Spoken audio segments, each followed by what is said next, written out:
Հա, փակեցի։ Փաստաբան ներս թողնենք։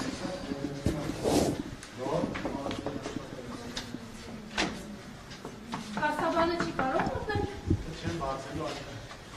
Փաստաբանը Կբացեք դուռը։ Փաստաբանի առաջ դուռը բացեք։ Փաստաբանը ներս է ուզում մտնել։ Փաստաբանի առաջ դուռը բացեք։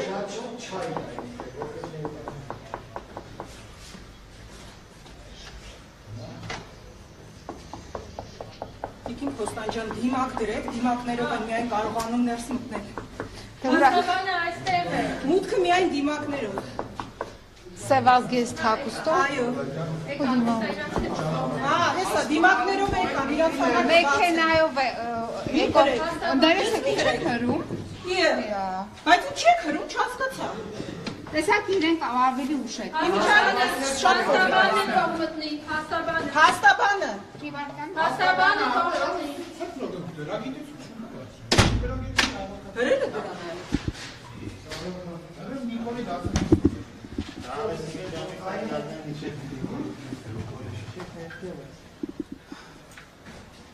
Եկին մանկան մի հատ կներկայացնեք իրավիճակը, ինչ բարին չարին չերստեղ։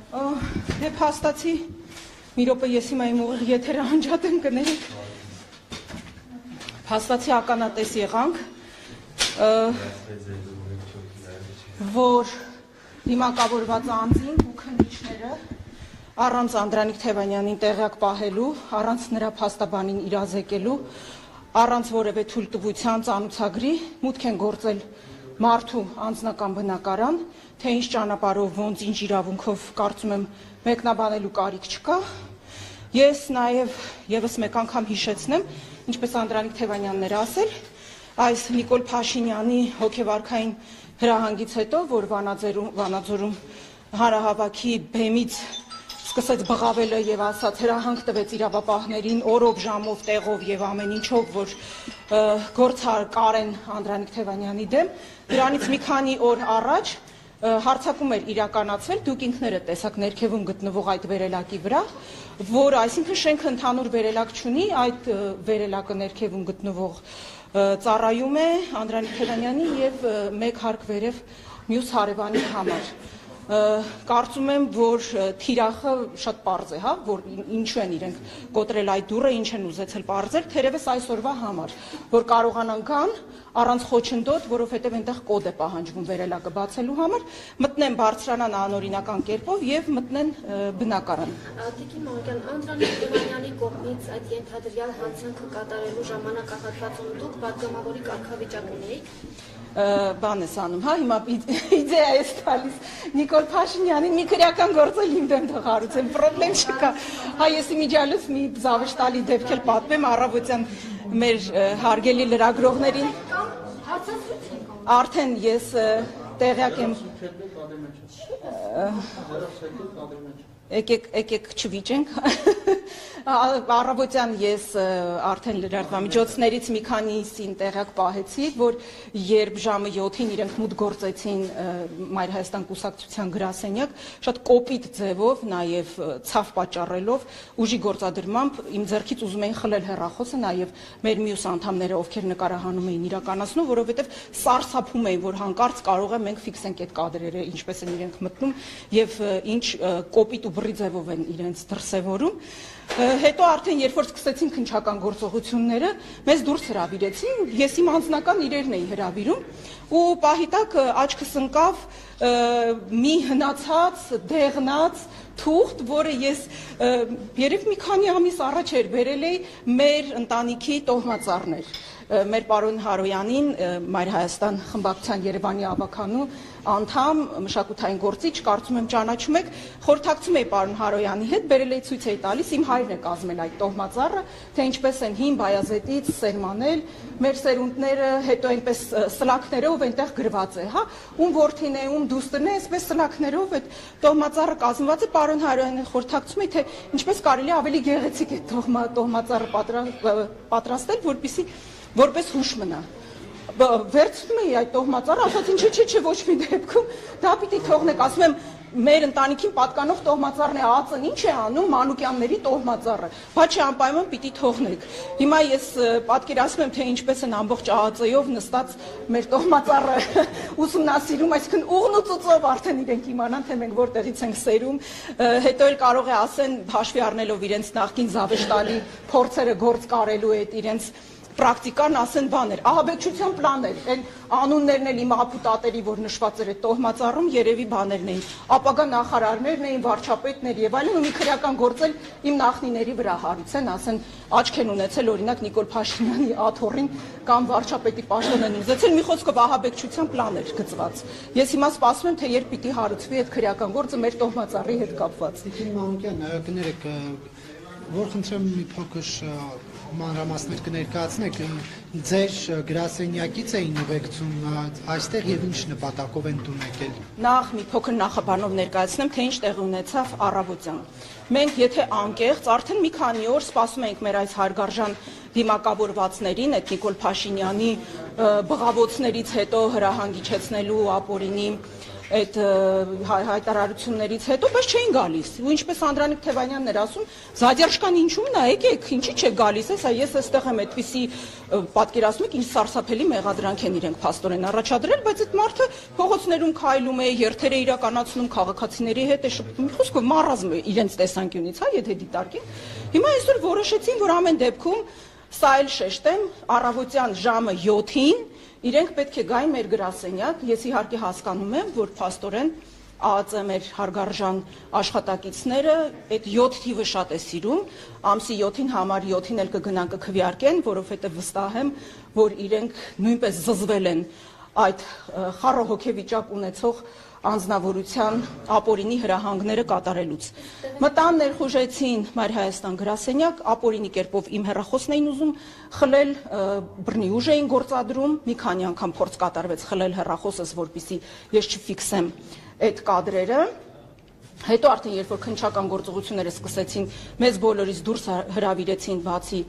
Անդրանիկ Թևանյանից, փաստորեն ժամը 7-ից սկսել են, արդեն ժամը 12-ն է, մինչև այս ժամը։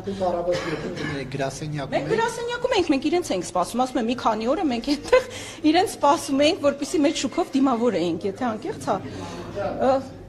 Կարող եմ ես մուտքից անել, միգուցե ճիշտ կլինի ներքևը բրիֆինգը շարունակել։ Հիմա ավարտեմ, հա, հեսա արդեն ավարտում եմ կարճ ասել, փաստորեն մի քանի ժամ տևած քննչական գործողություններից հետո իմիջիայլոց փաստաբանին էլ ոնց որ հիմա նաև գրասենյակ շատ դժվարությամբ թողեցին, մի այսպես փոքր արանք բացեցին, որ մի կերպ սողոսկելով Տիկին Փոստանջյանը կարողանա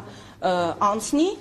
Մի քանի համակարգիչ ոնց որ հանեցին գրասենյակից, հեռախոս, բան չգիտեմ, երևի իմ տոհմածառն էլ մեջներ այդ փաստաթղթերը էլ հանեցին։ Ու հիմա արդեն իրենք ասում են, որ պիտի գան Անդրանիկ Թևանյանի բնակարանում քննչական գործողություններ իրականացնեն, բայց առանց նրա ներկայության արդեն իսկ սկսել էին, մենք այդ տեղեկությունները ունենք, դե դա եմ ասում, բայց վերելակի դուռը մի քանի օր առաջ իրենք վնասել էին ու փաստորեն նախապատրաստել էին այդ գործողության համար, ենթադրում ենք, որ հենց դրա համար էին իրենք արել ու այն որ ասում է շատ կարևոր է որպեսզի հանցագործությունը փնտրելուց քո հետքի վրա դուրս չգաս։ Հիմա այդ վերելակի վրա հարձակումը իրենք որ ուսումնասիրեն, թող մի հատ լավ ուսումնասիրեն, կարող է հենց այդ քննիչների Նիկոլ Փաշինյանի հրահանգը կատարող իրենց վրա էլի դուրս գան։ Ֆակտորային դատախազությունից հայտնել են, որ միջնորդություն է ներկայացվել կենտրոնական քրական հանձնաժողով պարոն Թևանյանի նկատմամբ քրեական հետապնդում հարուցելու համաձայնություն տալու հետ կապված,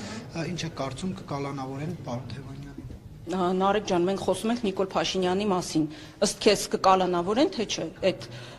հիստերիկ հրահանգներից հետո կկատարեն այդ հրահանգը, թե չէ։ Եթե չկատարեն, ես անկեղծ ասած պատրաստ եմ ներողություն խնդրել ԱԱԾ-ից, մեր քննիչներից, որ իրենց մասին վատ բաներ են մտածել են, որ Նիկոլի կամակատարներն են։ Բայց խիստ կասկածում եմ, որ չեն անի այդ հրահանգը։ Եվ Տիկին Մանուկյան,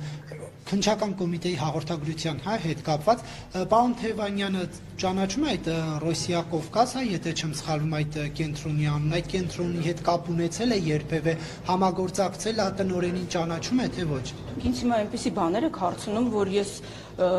իրոք չեմ կարող տեղյակ լինել, բայց մի բան կարող եմ ասել, երբ երեք մենք գրասենյակում էինք մեր կենտրոն վարչական շրջանում իրականացված բազմամարդ եւ էներգետիկայով լի երթից հավաքից հետո եկան գրասենյակ ու քննչական կոմիտեի հետ պաշտոնական հաղորդագրությունը արդեն տեսանք, մի լավ ծիծաղել ենք, որովհետեւ մի քանի օր է մենք այսպես արդեն բանի էր, սպորտային հետաքրքրության էր վերածվել, թե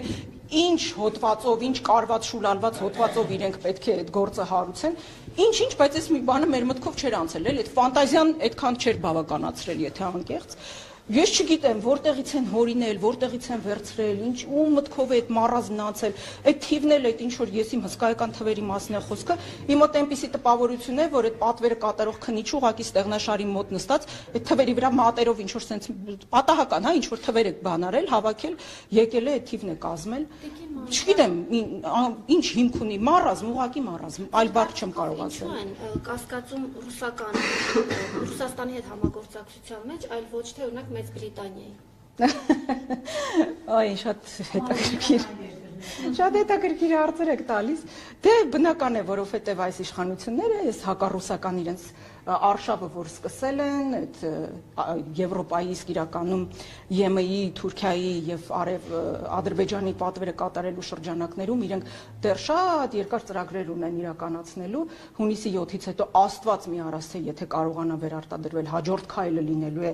Գյումրիում գտնվող ռուսական 102-րդ ռազմաբազան հանելը, իսկ ես դες վստահեցնում եմ, որ երբ ռուսական 102-րդ ռազմաբազան դուրս գա, հաջորդ իսկ վայրկյանին Թուրքիան մտնելու է Հայաստան։ Փաշինյանը ասում է, որ Վլադիմիր Պուտինի հետ շատ լավ հարաբերությունների մեջ է, լավ հարաբերություններ ունեն։ 100 անգամ իր հետ դեռ Վլադիմիր Վլադիմիրովիչին համի 1000 անգամ շնորհակալություն է հայտնում, թե թող ունենա, բայց հիմա ում է հիմարի տեղ դրել։ Իրեն է դրել, ուրիշ ոչ մեկի, որտեղ բոլորն էլ հասկանում են ինչ է կատարվում։ Տիկին Մանուկյան, իհարկե բոլորի անմեղության կանխավարկած հարկելով, բայց պարոն Թևանյանը հայտնի է իր ռուսամետ հայացքներով, սա գրեթե անհերքելի է։ Դա հանցագործություն է։ Չէ, ուղղակի Նայեք, մի այսպիսի կեղծ թեզ են նաև իրենք շրջանառում, ասում են ռուսամետ, իրականում պարոն Թևանյանին նման հայամետ գործիչ ես շատ քչերին եմ ճանաչում, իսկ այն արևմտամետները ճակերտավոր, որ կան, մեծամասնությունը իհարկե, հիմնականում դրանք թուրքամետներն ու ադրբեջանամետներն են։ Իսկ այդ հակառուսականության շրջանակներում այս իշխանությունները, որ վարում են, բնականաբար իրենց պետք է նյարդայնացնի Ռուսաստանի հետ ունեցած լավ հարաբերությունները եւ այն տեսակետը, որ մենք պետք է շարունակենք Ռուսաստանի հետ մեր ռազմավարական գործընկերային հարաբերությունները եւ դրա համար էլ այդպես նյարդայնանում են ու պիտակի նման ուղղակի բա ինչ լինի, ադրբեջանամետ լինի, թուրքի գործակալ լինի, Թուրքիա առաջ կզած լինի, թուրքի կոշիկ լիզող լինի, որ Նիկոլ Փաշինյանի դուրը կա, որտեվ ինքը հենց այդպես է, որ կա։ Եվ դուք այս ամեն ինչը միայն ճնշում եք համարում պարոն Թևանյանի նկատմամբ, քաղաքական թիմի նկատմամբ, թե այնուհանդերձ նաև սա անուղղակի աջակցություն է իշխանությունների կողմից Բարգավաճ Հայաստանին, որովհետև սա լուսաբանվում է, բոլորի ուշադրությունը այս իրադարձության վրա է, հիմա ոչ մեկ քարոզարշավին չի նայում, թե ով ինչ է խոստանում, բոլորը նայում են, թե ԱԱԾ-ն ինչ է անում, եւ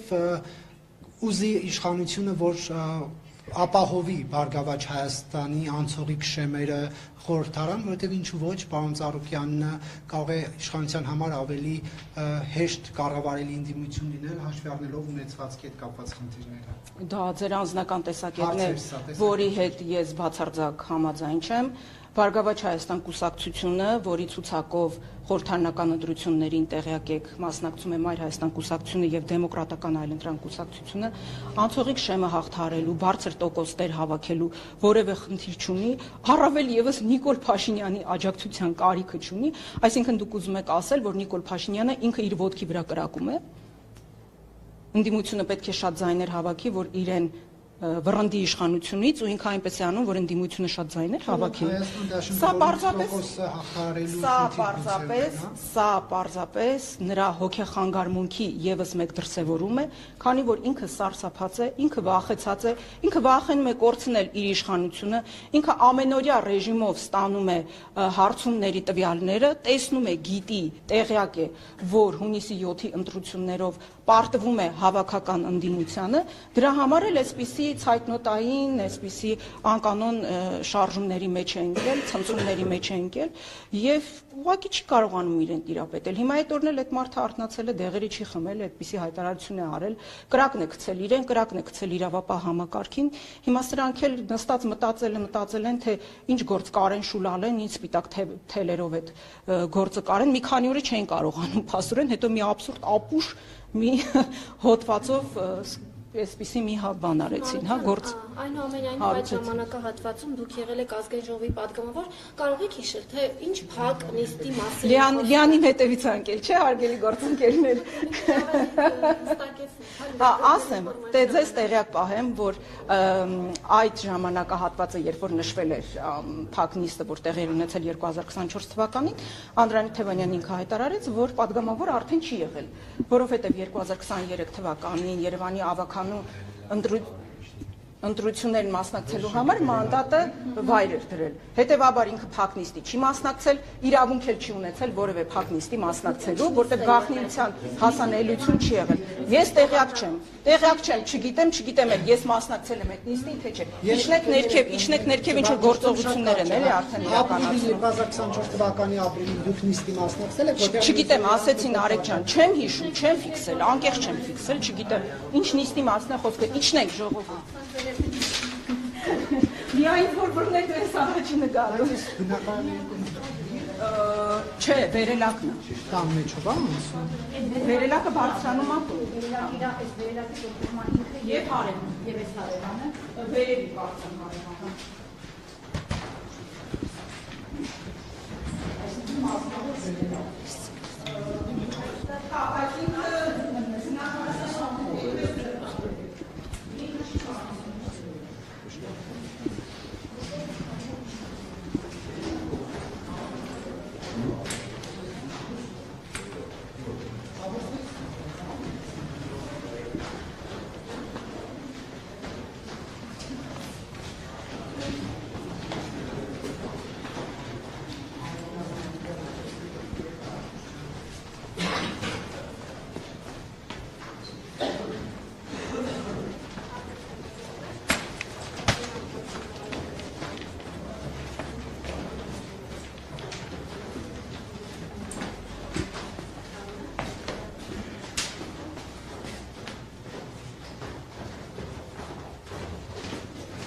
Ալեքսանդր,